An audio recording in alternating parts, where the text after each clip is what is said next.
This is James Carter. Suzan John is here with me on the last signal radio. Suzan, I don't even know where to start. It's pitch black outside. The sun never rose. We checked every feed, every report from across the Western Hemisphere. And nothing. Complete darkness. Not a hint of twilight. Not even that gray pre-dawn glow. It's as if the night swallowed everything. Temperatures are already dropping. Our instruments here show a rapid fall toward freezing, and it's only been a few hours. Roads are empty, emergency calls are spiking, and infrastructure is failing fast. Power grids are struggling. The city feels like it's paused, suspended in this unnatural, eternal night. James, I can see the panic setting in across multiple reports. Hospitals are filling beyond capacity in the areas we've been monitoring. People are confused, wandering, unable to comprehend what's happening. I've spoken with a few local officials. They're telling citizens to stay put, to conserve power, but even those instructions are losing effect. Darkness isn't just physical, it's psychological. We've never faced anything like this. It's not just that the sun didn't rise. It's that the Earth itself has betrayed every expectation we had about life and safety. Exactly, Suzan. And it's not isolated. Across the Western Hemisphere, Los Angeles, Chicago, Mexico City, Sao Paulo, reports are consistent. The planet has stopped rotating. NASA confirmed it just a few hours ago. This isn't a temporary eclipse or storm shadow. This is an Earth halted in motion. The consequences we can see already are terrifying. Temperatures plummeting, and without rotation, weather systems are breaking down. Snow has started in unexpected areas, and it's early, abnormal for this season. James, I just got a report from our monitoring team. They're seeing the first signs of freezing conditions affecting public utilities. Water mains are at risk. Power lines are overloading. Roads are impassable in some places due to ice. Communities are essentially cut off and panic is starting to spread. People are frightened beyond reason. Families are huddled together for warmth and emergency services are already overwhelmed. I can't emphasize enough how unprecedented this is. Entire cities may face catastrophic exposure if temperatures continue to fall this rapidly. And Suzan, the human toll is only beginning. Panic spreads faster than any storm. We're seeing gridlocked highways, abandoned vehicles, even early reports of casualties from exposure and accidents. The mental strain is immense. This darkness is unrelenting. What little light there is, from emergency generators or street lamps, is fleeting. It's a surreal scene out there. People are realizing they are living through something no human has ever witnessed before. This is not a drill. This is not a simulation. And yet, we are live, speaking into this void, trying to hold some semblance of calm and information together. Suzan, the situation in the Eastern Hemisphere has reached catastrophic proportions. The sun has stopped moving, casting an unbroken glare over cities, towns, and wilderness alike. Temperatures are climbing into ranges that humans have no biological capacity to survive without immediate shelter and water. Streets are scorched, vehicles overheating or breaking down, and fires are erupting with alarming frequency, consuming structures, forests, and anything combustible. Rivers and ponds are evaporating rapidly, leaving once lush landscapes dry and barren. People are collapsing from heat stroke in the open, and medical services, where they still exist, are overwhelmed beyond comprehension. Even basic survival tasks, finding water, protecting oneself from exposure, and seeking shade, are becoming impossible for the general population. The contrast with the Western Hemisphere, locked in eternal darkness, is nearly surreal. One side freezes, the other burns, and humanity is now forced to confront its fragility on both extremes simultaneously. James, the psychological impact on people exposed to this unending sunlight is staggering. Panic spreads faster than the heat itself, and communities are unraveling under the stress. Hospitals are overflowing, with patients succumbing to hyperthermia, severe dehydration, and burns. Families are separated as individuals search desperately for water, shelter, or safety from the relentless radiation. Social order is collapsing. Looting, stampedes, and violent confrontations erupt in major cities as resources vanish, and law enforcement struggles to maintain even minimal control. Entire ecosystems are collapsing, compounding human suffering. Animals die from heat exposure or flee their habitats, disrupting food chains, while crops wither in fields and perish in greenhouses. Civilization as we know it is grinding to a halt. In every street, city, and rural area, people confront the full terror of a world where sunlight is no longer a comfort or guide, but a lethal, omnipresent threat. Suzan, communication infrastructure is failing under the relentless conditions, making coordination of any rescue or relief impossible. Satellites are struggling to maintain operations, and radio towers are either melting or shutting down due to heat. Phones overheat, servers crash, and the usual safety nets of modern society have been effectively neutralized. The survivors who remain are physically isolated and emotionally exhausted, facing not only the environmental horror, but also the complete breakdown of organized support. Even those who fully understand the scientific nature of the phenomenon can barely comprehend the severity of life under unbroken daylight. People improvise with makeshift shelters, ration dwindling water supplies, and attempt to remain hydrated and shaded. But it's a battle against time and the physical limits of human endurance. The threat is constant, merciless, and unavoidable. And James, while the heat dominates the physical environment, the emotional toll is equally severe. Communities fracture under stress, families are torn apart, and the elderly and vulnerable suffer disproportionately. Children struggle to understand why the world around them refuses to change, often crying or panicking under the constant glare. Social cohesion is challenged as scarcity fuels competition for survival essentials.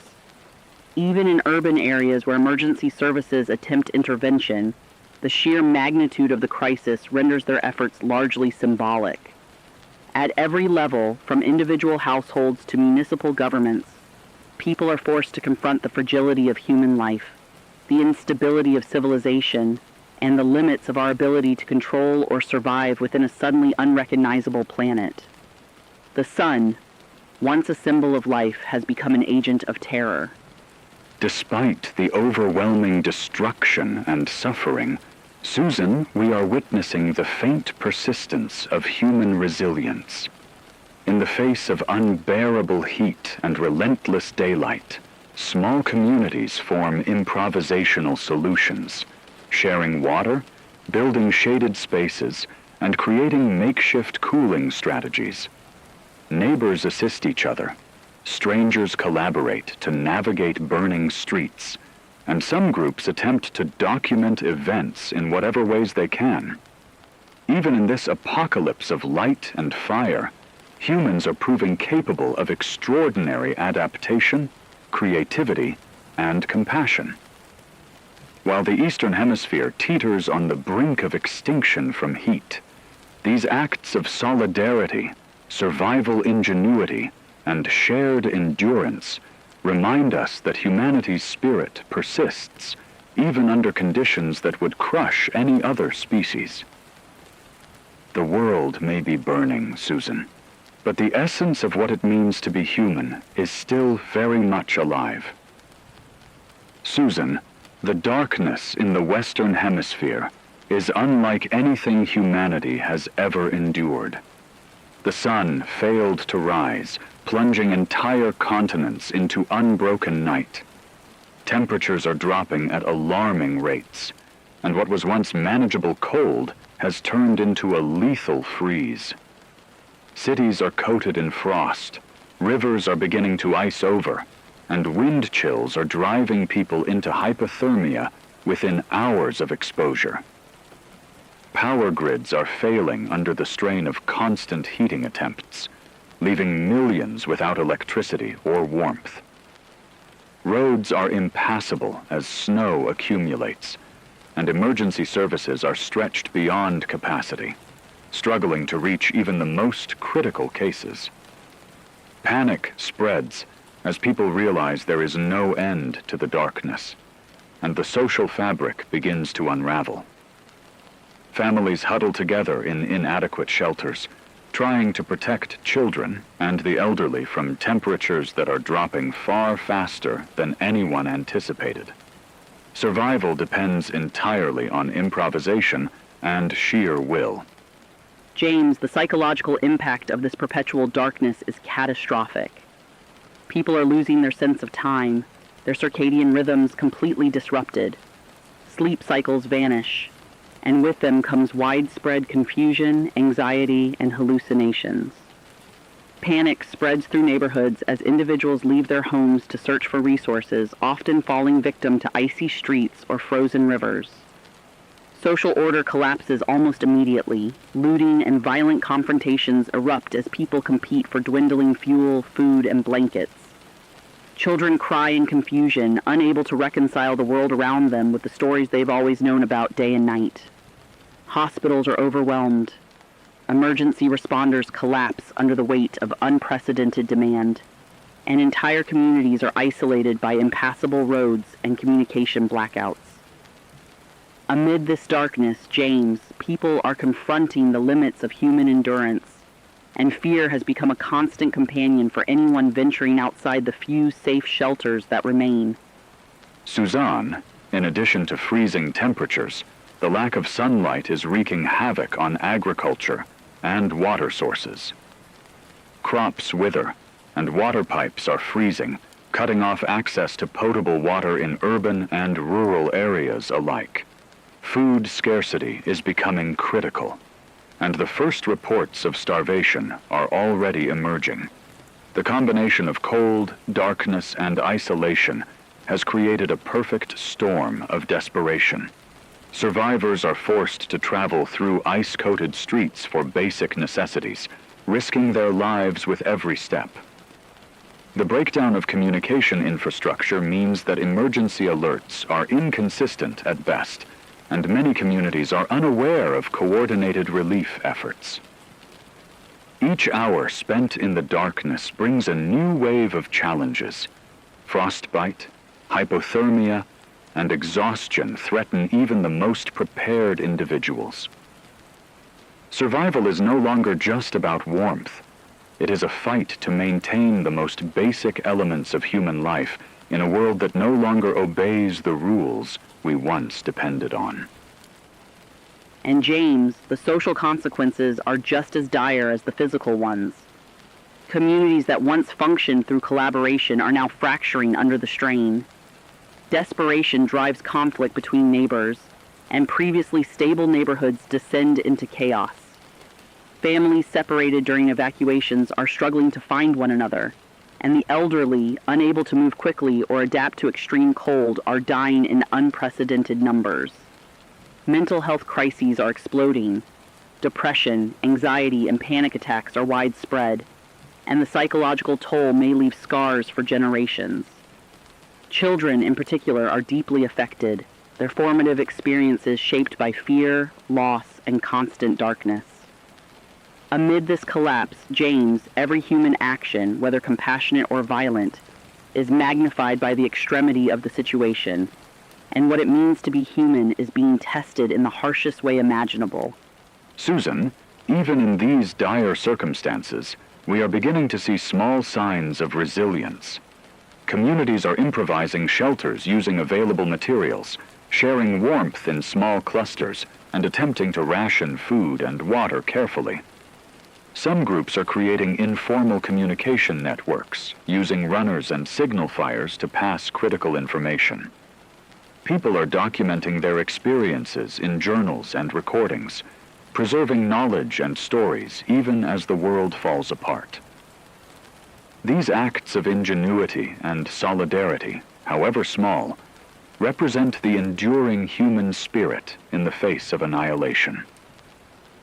While billions are suffering, the perseverance of those who cling to life, connection, and hope reminds us that even in the most extreme darkness, humanity is capable of courage, creativity, and compassion. This is a testament to the will to survive, Suzan, in a world where the sun no longer rises. Suzan, the contrast between the eternal day in the Eastern Hemisphere and the unending night in the West has created conditions beyond anything our world has ever faced. On the dark side, temperatures continue to plummet with alarming speed, now approaching life-threatening lows well below freezing. Entire cities are blanketed in ice, rivers are frozen solid, and roads are slick and treacherous. Meanwhile, on the daylight side, relentless sunlight scorches everything in sight, with temperatures skyrocketing past 130 degrees Fahrenheit in some regions. Crops shrivel, forests ignite spontaneously, and water sources evaporate at unprecedented rates. The planet's weather systems have collapsed entirely. Winds no longer circulate normally, and violent storms rage unpredictably along the narrow band between day and night. The Terminator Zone, this twilight strip, roughly 200 to 500 miles wide, is now the only potentially survivable area on the planet. But it is fragmented, unstable, and quickly becoming overcrowded as desperate populations migrate toward it in search of safety and resources. And James, the human consequences of these extremes are immediate and severe. Populations on the dark side are battling hypothermia, frostbite, and starvation, with emergency services unable to cope under the sheer scale of need. People in the sun-scorched hemisphere are suffering from dehydration, heat stroke, and fatal burns, with fires spreading uncontrollably across landscapes and cities alike. Highways are congested with refugees attempting to reach the Terminator Zone, causing accidents, stampedes, and further chaos. Social order is disintegrating, and law enforcement is overwhelmed or entirely absent in many areas. The psychological toll is staggering. Panic, despair, and hopelessness ripple across communities. Children are terrified by the unending light or darkness. Adults struggle with relentless exposure to extreme temperatures, and families are torn apart in the scramble for survival. This Terminator Zone, James, while offering a slim chance of survival, presents its own dangers. Overcrowding, limited resources, and social tension threaten to turn it into a powder keg of conflict. Suzan, beyond the immediate human suffering, the environmental collapse is unprecedented. On the dark side, water sources are freezing, making even the simplest act of hydration a deadly challenge. Crops have died, and livestock cannot survive without sunlight or warmth. Entire ecosystems are failing in hours, not days, and starvation is imminent. Meanwhile, the perpetual daylight hemisphere is experiencing catastrophic heat waves. Vegetation is being incinerated, and rivers are evaporating faster than rainfall can replenish them. Fires rage uncontrollably, consuming towns and forests alike. Hurricanes, tornadoes, and lightning storms form unpredictably along the Terminator, where extreme temperature gradients collide violently. Humanity is facing simultaneous extinction-level threats in both hemispheres, with no global safe zone, and the few pockets of hope in the Twilight band are under immense strain. Survival is no longer a matter of preparation, but of rapid adaptation, courage, and sheer luck. And James, the strain on the Terminator Zone intensifies by the hour. Overcrowding is becoming catastrophic, and resources are vanishing almost as quickly as people arrive. Makeshift shelters rise from rubble and salvaged materials, yet they are woefully inadequate for the millions migrating toward what may be the last habitable regions on Earth. Conflict erupts constantly, fueled by scarcity. Food, water, and space spark disputes that can turn violent in seconds. Mental health crises compound the physical dangers. Anxiety, hysteria, and despair ripple through communities worsened by exhaustion, hunger, and exposure. Children are especially vulnerable, both physically and psychologically, and countless families are displaced, forced into precarious survival. Human ingenuity is pushed to the extremes. People improvise shelters, ration meager supplies, and attempt to organize fragile networks of cooperation. In the shadow of global collapse, these acts of resilience, compassion, and solidarity become humanity's defining measure. Even amid planetary chaos, small gestures of care, sharing water, tending the sick, protecting the weak, shine as proof that our species retains the capacity to endure, to act ethically, and to cling to dignity when everything else has fallen away. Suzan, the Terminator Zone, while offering a tenuous lifeline, exists under relentless threat from both natural and human-made hazards. Avalanches, ice collapses, forest fires, and violent storms sweep through unpredictably, while overcrowding renders safe evacuation or shelter nearly impossible. Here, human ingenuity is tested like never before. People fashion improvised heating sources, devise water collection systems, and build temporary shelters from debris, wreckage, and salvaged infrastructure. Yet survival is only half the challenge. The moral and ethical dilemmas are just as severe. Who receives the limited supplies? Who is rescued, and who must be left behind? How do groups decide whose lives take priority when every decision carries life or death consequences? In this twilight strip, ethical choices are as dangerous as the elements themselves. The zone is a crucible where humanity's values, resilience, and survival instincts are tested simultaneously.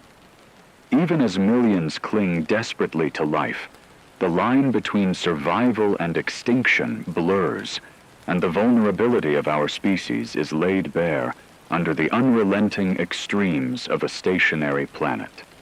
Suzan, the chaos sweeping across the globe is unlike anything recorded in human history. In cities plunged into perpetual darkness, temperatures plummet toward lethal levels, and the most basic necessities, food, water, shelter, disappear faster than anyone can replenish them. Looting has become pervasive, with stores stripped bare and organized theft networks exploiting the collapse with ruthless efficiency. Highways are gridlocked with desperate masses fleeing toward the fragile safety of the Terminator Zone, while stampedes, vehicle collisions, and conflicts over dwindling fuel and supplies escalate by the hour. Governments and militaries are stretched beyond capacity, unable to enforce order across multiple simultaneously collapsing regions. Entire emergency services have been paralyzed or abandoned, leaving civilians to navigate an environment that offers no mercy. The psychological toll is staggering. Fear and despair drive behaviors that would have been unthinkable hours before, and the fragility of social order is exposed in every street, every crowd, and every desperate action we monitor. And James, the human suffering is immediate, raw, and heart-wrenching. Families are torn apart in the scramble for survival. Parents face impossible decisions about who to save first, and children are often left exposed to lethal conditions or violence. Hospitals, where still operational, are overwhelmed with frostbite, heat stroke, dehydration, injuries from accidents, and trauma stemming from human conflict. Law enforcement personnel either abandon their posts or resort to extreme measures, while civilians increasingly enforce survival-based justice on their own. Alongside the physical dangers, the psychological strain is overwhelming. Panic, anxiety, hallucinations, and despair sweep through communities, fracturing bonds and amplifying chaos. Even within the Terminator Zone, where conditions are marginally survivable, overcrowding and competition for scarce resources ignite violent confrontations. James, this collapse is total. revealing the darkest impulses of humanity, yet also illuminating desperate ingenuity, fleeting compassion, and remarkable acts of courage in the face of the impossible. It is in these extremes that the dual nature of humanity, destruction and resilience, selfishness and solidarity, is laid bare for all to witness. Suzan, the collapse of infrastructure is amplifying every other threat. Power grids are failing under relentless extremes, leaving entire regions in darkness or without cooling, while communications falter. Radio signals, internet, and emergency networks flicker or vanish entirely, leaving millions isolated, blind, and without guidance. Food and water distribution systems have fractured completely, and hospitals, police stations, and emergency services are non-functional in the areas most affected.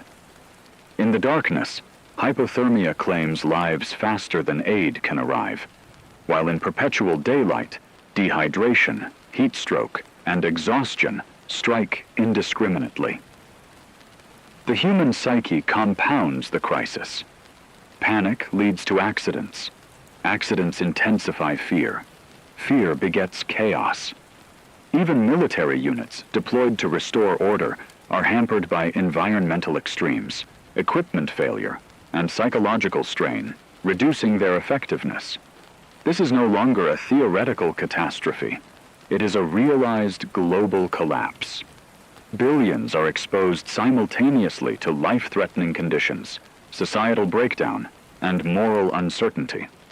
Survival now depends on adaptation, ingenuity, human cooperation, and increasingly sheer luck. And James, as infrastructure crumbles, the social fabric unravels at a frightening pace. In some regions, fragile alliances form, neighbors pooling food, creating watch rotations, or sharing makeshift shelters. But these pockets of cooperation are constantly threatened by sheer desperation and overwhelming numbers. Looting, theft, and violent encounters are widespread, forcing civilians to barricade themselves not just against the environment, but against one another. Mental health crises are exploding. Hospitals report surges in suicides, psychotic breaks, and extreme stress reactions. Children are particularly vulnerable, struggling to comprehend a world that has become incomprehensible overnight. Attempts to communicate with loved ones often fail, leaving families fractured and panic to fester. This event has stripped civilization down to its barest bones, revealing the fragility of human systems while simultaneously exposing the resilience of those who refuse to surrender, who organize, protect, and persevere in the face of annihilation. Even in collapse, humanity's capacity for courage, ingenuity, and connection persists, flickering like fragile embers in a world engulfed by chaos. Suzan, what is most striking in this collapse is how swiftly moral and social norms have been upended. Laws that once structured behavior, commerce, and decency are eroding under the twin pressures of fear and scarcity. Communities and individuals are forced into impossible ethical choices. Who receives aid? Who is left behind? Who survives another day? Resource hoarding, theft, and predation are widespread. Yet amid this desperation, acts of extraordinary courage and altruism persist.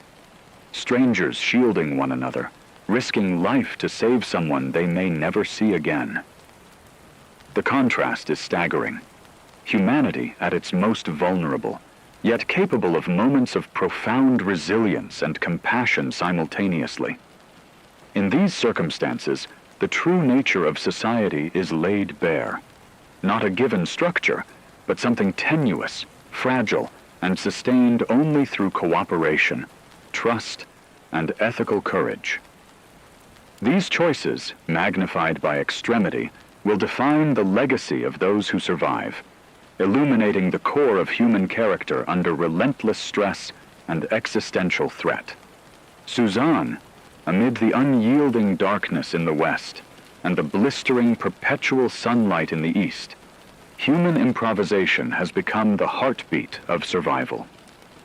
People reinforce homes with whatever materials are at hand: plywood, metal sheets, furniture, fashioning crude insulation against deadly temperatures. Fires are lit in makeshift hearths. Stoves are adapted to burn alternative fuels. Water is collected from rooftops, melted from ice, or scavenged from diminishing sources. In urban zones, small groups establish watch rotations to protect shelters, prevent theft, and maintain order while others scavenge essentials. Despite exhaustion, fear, and the constant threat of environmental extremes, these communities display remarkable resourcefulness, organizing themselves around life-sustaining priorities. These efforts are fragile, temporary, and constantly under threat. Yet they are the first flickers of human agency in a world where the structures of civilization have collapsed entirely. For those involved, each day of careful improvisation represents the narrow line between life and death, and a testament to the tenacity of human ingenuity and will. And James, while improvisation is widespread, the psychological resilience required to sustain it is equally extraordinary. Families, neighbors, and small communities are forming intricate networks to distribute responsibilities, collecting fuel, rationing food, guarding shelters, and tending to the sick or injured. Public buildings, schools, and abandoned facilities are being repurposed into temporary sanctuaries where warmth, water, and minimal provisions are shared. Even amid desperation, individuals seek out moments of connection, teaching children how to navigate this new reality, and attempting to preserve routines, however fragile, to anchor sanity. Mental health professionals, when reachable, provide guidance remotely, and technically skilled survivors improvise communication systems, employing ham radios, makeshift generators, and even scavenged satellites to stay informed. These adaptations are uneven and constantly threatened by panic, resource scarcity, or sudden environmental hazards, yet they reveal a remarkable truth. Humans are capable of ingenuity, courage, and cohesion even when society collapses around them. The instinct to organize, to cooperate, and to find meaning persists, a subtle defiance against the forces that have upended the world. Suzan, what is particularly striking is how these improvised survival networks reveal both the fragility and adaptability of civilization itself. Amidst billions succumbing to extreme heat, cold, and chaos, small pockets of organized life emerge like islands in a storm, each microcosm a testament to human persistence. Survivors develop strategies to mitigate risk, moving in small, coordinated teams to reduce exposure, mapping available resources, and exploiting terrain for protection. In some urban areas, basements, subway tunnels, or underground facilities become micro-societies where heat, water, and food are carefully shared and monitored. These zones are temporary, precarious, and constantly threatened by neighboring disorder, yet they demonstrate a crucial fact. Ingenuity and collaboration can survive even in extreme duress. Observing these efforts, it becomes clear that survival is about far more than endurance. It is about creativity, strategy, moral judgment, and the relentless determination to preserve the essence of humanity in a world unrecognizable from what we once knew. In these fragile bastions, people remind themselves, and us, that civilization is not a structure alone, but a living network of choices, connections, and resilience. And James, adaptation in the Terminator Zone isn't merely physical, it is profoundly psychological. People are learning to manage fear that constantly gnaws at the mind, to anticipate threats, and to plan for contingencies in an environment that defies all prior experience and reason. Children are being taught improvised safety measures, how to stay warm or hydrated, how to navigate hazardous terrain, and how to recognize dangers both natural and human. Adults are constructing daily schedules to ration warmth, monitor hydration, and track sustenance, while communities hold councils to make difficult decisions about labor, resource allocation, and movement. Even amidst collapse, humor, small games, and fleeting celebrations emerge, brief, fragile acts of defiance against despair that sustain the human spirit. In the shadow of catastrophe, these moments of connection, ritual, and improvisation provide essential emotional sustenance. It is a testament to the resilience and stubbornness of humanity. Even when billions face imminent death, the instinct to protect, organize, and cooperate persists, shining like a flickering light through darkness and relentless heat. Suzan, we also observe human ingenuity manifesting in technical and scientific improvisation, often born of necessity and sheer desperation. Survivors cobble together solar reflectors, ice-melting systems, makeshift insulation, and improvised heating or cooling mechanisms using whatever materials are at hand. Engineers, scientists, and hobbyists communicate across fragile networks, sharing knowledge about energy, water purification, shelter construction, and emergency medical care. Makeshift clinics arise in schools, churches, or community centers, providing triage for frostbite, heat stroke, injuries from environmental hazards, and chaos-driven accidents. These efforts, while imperfect and temporary, showcase the collective intelligence and adaptive capability of humans under extreme stress. Even as society at large disintegrates, these emergent hubs of problem-solving and care demonstrate that life can persist, that collaboration can survive, and that humanity's resourcefulness, determination, and ingenuity can carve pockets of survival from the rubble of a collapsing civilization. In the Terminator Zone, even amidst fear and scarcity, the capacity for invention and collective resilience is a beacon, a proof that human perseverance is never fully extinguished.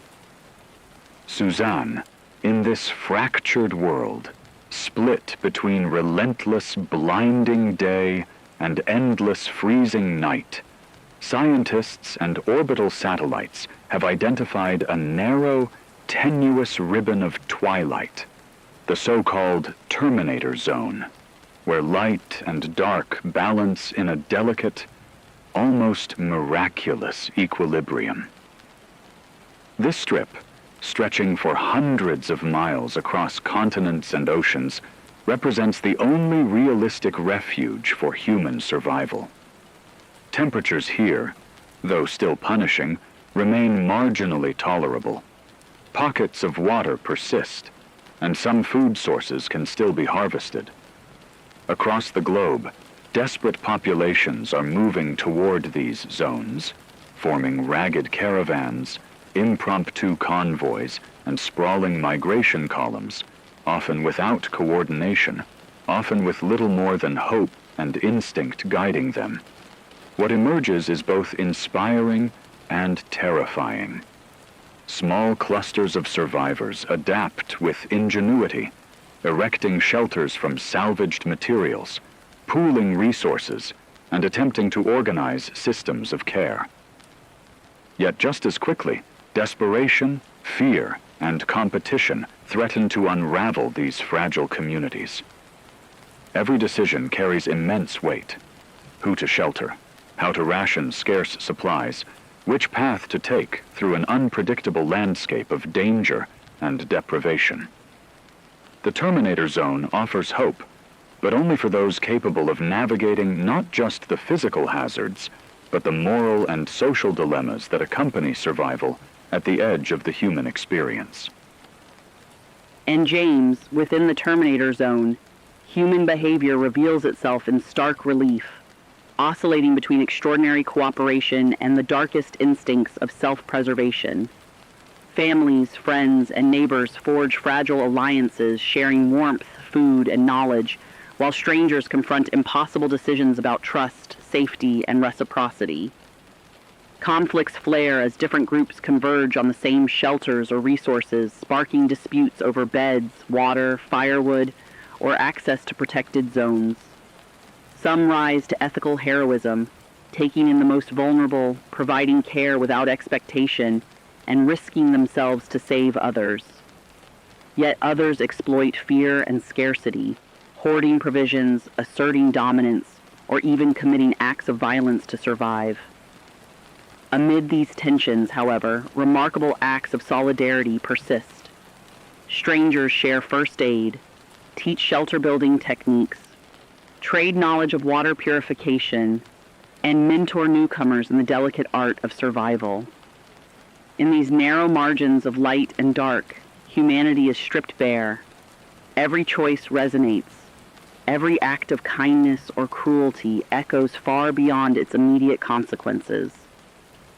The Terminator Zone is a crucible where hope, desperation, and moral responsibility collide with relentless clarity, and where survival depends as much on compassion and judgment as it does on strength and endurance. Suzan, the geographical fragmentation of the Terminator Zone intensifies every challenge survivors face. Mountain ranges scar the horizon, rivers cut through the landscape, and destroyed roads and bridges force travel along treacherous, improvised paths. What might have been a single convoy becomes fractured into isolated clusters, each struggling with limited resources and minimal communication. Radio signals flicker unpredictably, emergency networks collapse, and the flow of information slows to a crawl. Groups contend not only with environmental hazards, steep slopes, landslides, sudden shifts in temperature, or violent microstorms, but also with social dangers, banditry, predation, and the fragile trust between separate communities. Yet adversity breeds ingenuity. Survivors develop improvised lighting from scavenged batteries, create small-scale farming plots, establish rainwater collection systems, and invent rationing strategies that stretch precious resources further than reason might allow. The zone is simultaneously a crucible and a classroom. It demands physical endurance, rapid problem-solving, and emotional resilience. Observing these clusters, it becomes painfully apparent that life here is fragile and ethically charged. Every choice, who to shelter, who to feed, when to move, can determine not only survival, but whether humanity retains any trace of compassion, structure, and memory in this fractured twilight. And James, it is in the human mind that the Terminator Zone exacts its most profound toll. Awareness of mortality is constant, pressing on every decision, every action. Adults are forced to manage the survival of children, the elderly, and injured companions, balancing immediate needs with ethical considerations that can no longer be abstract. Moral dilemmas, once theoretical, become survival imperatives. Do you ration food to save the majority or share with the most vulnerable? Do you trust a stranger seeking shelter or turn them away to protect your group? Children, in turn, experience accelerated maturation, their innocence stripped as they quickly learn that cooperation ensures survival and mistrust can mean death. This is a place where courage, adaptability, and ethical judgment are tested constantly. Every gesture, every decision, every interaction carries amplified consequences. A meal shared, a hand extended, a path chosen or denied, each becomes a moral act with immediate, life-altering repercussions. In the Terminator Zone, survival is inseparable from conscience, and human existence is measured not only in endurance, but in the integrity and wisdom with which we navigate every impossible moment. Finally, Suzan, the Terminator Zone, is also a space of fragile hope. For the first time, survivors glimpse the possibility of continued life, however tenuous. It is a place where human ingenuity, compassion, and courage can manifest, where small victories, an improvised water filter, a repaired shelter, or a group meal, become monumental achievements. Yet the shadow of scarcity and the specter of environmental extremes never recede. A misstep, an accident, or a confrontation could undo days of careful progress. The zone embodies the paradox of this apocalypse, a narrow ribbon of possibility threaded through a world otherwise collapsing into darkness and light, a testament to both the endurance and vulnerability of humanity. Every day lived here is both a triumph and a trial, a microcosm of the choices, sacrifices, and resilience defining life at the edge of extinction. Suzan, as our planet lies immobilized in this impossible state, scientists and engineers worldwide are operating at a frenetic pace, racing against time and incomprehensible forces to make sense of what we are witnessing.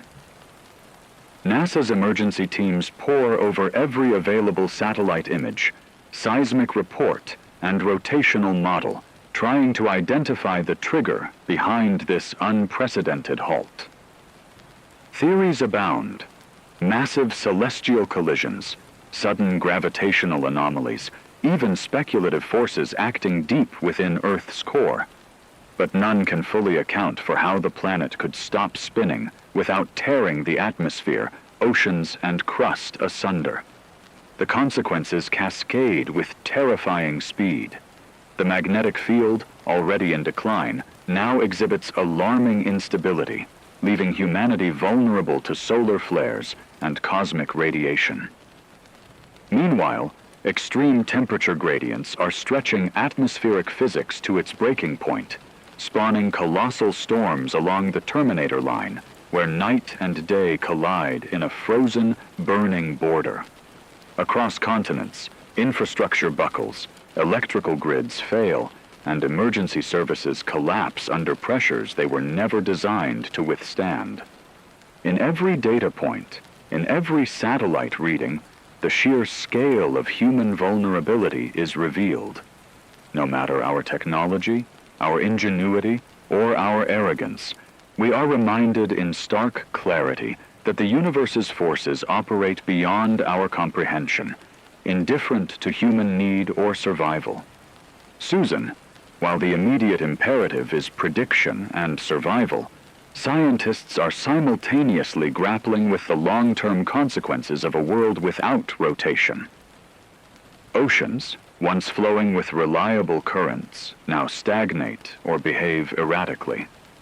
Jet streams fragment, and atmospheric circulation becomes a chaotic tangle, leaving weather systems unmoored and devastatingly unpredictable. Agricultural zones collapse almost overnight as temperature extremes render planting and harvest impossible. Glaciers surge or retreat with alarming speed, depending on hemisphere. Violent wind shears and extreme thermal differentials spawn superstorms that streak along the Terminator line like unstoppable monsters. Every simulation, no matter how sophisticated, drives home a single, unavoidable truth. Survival hinges not just on understanding what is occurring, but on anticipating what will unfold in the coming hours, days, and weeks. And yet, even the most advanced models cannot account for human improvisation, moral decisions, or the flashes of ingenuity that define resilience in extremity. As thermometers soar into lethal highs and plunge into deadly lows, the very act of observation, of theorizing, modeling, predicting, becomes an assertion of human agency, a defiant statement that even in a universe suddenly ruled by forces beyond comprehension, humanity refuses to surrender entirely. Knowledge itself becomes a lifeline, a beacon cutting through chaos, a reminder that we are not wholly powerless. And James, alongside the scientific rigor, there emerges a quieter, profoundly human dimension to observation and reflection. People lift their eyes to the sun-hammered sky or the unending darkness, realizing the fragility of their lives against the vast, indifferent cosmos. Conversations about gravitational anomalies, magnetic instability, and atmospheric upheaval coexist with discussions about legacy, memory, and fleeting joys now rendered immeasurably precious. Even as entire cities freeze in silence or burn under relentless heat, individuals pause to acknowledge the fragility of life and the enduring necessity of empathy and compassion. In these moments, science transcends measurement. It becomes a lens through which humanity confronts mortality, a tool that guides survival, and a moral compass that frames our understanding of ethical responsibility when predictability has vanished. Knowledge here is not abstract. It is visceral, a bridge between chaos and choice, between cosmic indifference and the stubborn assertion of human meaning in a world stripped to its elemental extremes. Finally, Suzan, these scientific reflections carry with them both dread and wonder. The sheer improbability of a stopped planet is a cosmic reminder of the forces shaping existence that humans have long taken for granted. It forces every individual to reckon with their own mortality and to evaluate the meaning of time, connection, and experience. As James and Suzan, standing amid this unfolding catastrophe, we realize that humanity's pursuit of understanding is inseparable from the experience of being alive. Our comprehension, partial though it may be, allows for courage, for empathy, and for ethical reflection, even as the world literally stands still. In this pause of planetary motion, every heartbeat, every act of kindness, and every decision becomes amplified. A meditation on existence, resilience, and the remarkable persistence of the human spirit. Suzan, as the backup generator sputters and the studio temperature plunges toward freezing, it's impossible not to feel the weight of what we're living through. The darkness outside stretches endlessly across the Western Hemisphere, while our colleagues in the East endure a relentless, scorching sun that no one can escape. Every transmission we send now feels like a final heartbeat, a record that we existed, that we bore witness, that we loved. I'm acutely aware of the fragility of life, the thin thread between consciousness and oblivion, and yet there is a strange serenity in embracing this truth. Suzan, we've seen billions struggle, panic, and fight for survival. And still, amid the chaos, there is resilience, courage, and humanity. People holding hands in freezing streets, sheltering the vulnerable, offering words of comfort. This final broadcast is not about solutions. It's about affirming the meaning we find in one another, in our shared experience, and in the simple, profound act of being alive. James, standing beside you as the lights flicker and the heat rises beyond endurance in the eastern zones, I am struck by the fragility and beauty of human life in equal measure. Across the globe, billions face death by fire or ice, yet even in these final hours, connections persist. Families whisper last words. Neighbors share what little warmth they can. Strangers offer acts of compassion that defy the magnitude of the catastrophe. The broadcasts we've carried are not just data points or reports. They are testaments to the human spirit, the choice to love, to remember, and to reflect even when survival seems impossible. The tyranny of extreme heat and cold cannot erase the value of shared experience. In these last transmissions, we embrace presence over answers, human connection over certainty, and dignity over despair. This is our farewell, a reminder that life's essence is measured in connection, courage, and the compassion we extend to others, even as the planet itself stands still.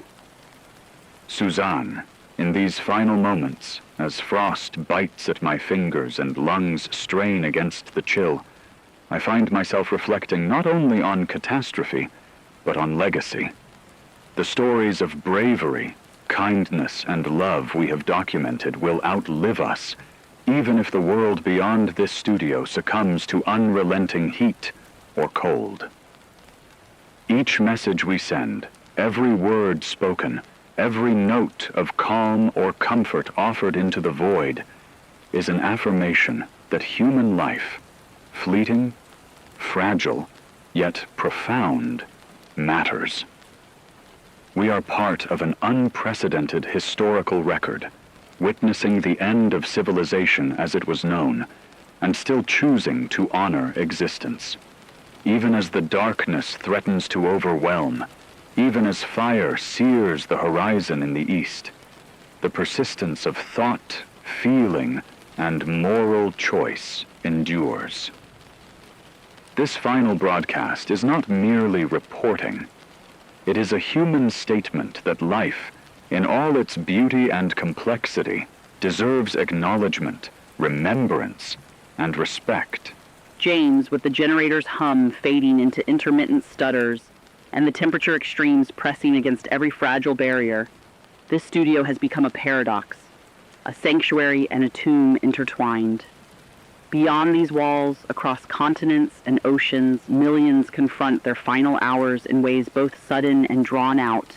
Yet in the quiet, fleeting moments, acts of meaning endure. A parent whispers a final lullaby to a sleeping child. A neighbor leaves a carefully folded note for someone they may never see again. Hands reach across streets, rubble, or frozen plains to comfort strangers with a gesture so small yet impossibly vast in its resonance. Even amid extremity, humans reach instinctively for dignity, for touch, for connection. This is the truth we elect to broadcast in our last act. Not fear, not despair, but affirmation. That love exists in its stubborn, luminous stubbornness.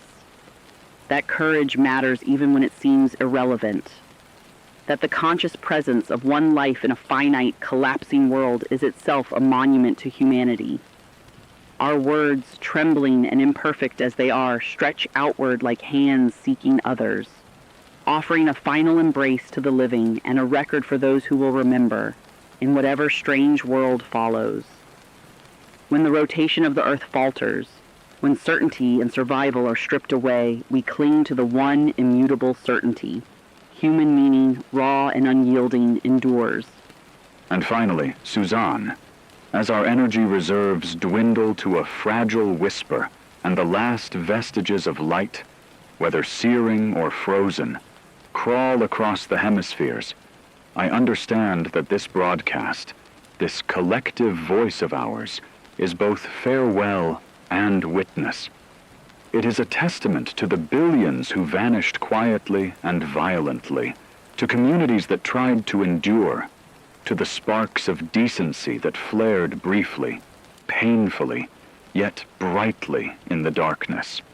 While we cannot undo the frozen or burning fates imposed by forces beyond comprehension, we can leave this, a record that life mattered, that existence bore significance, that love persisted even as physics, time, and reason betrayed us.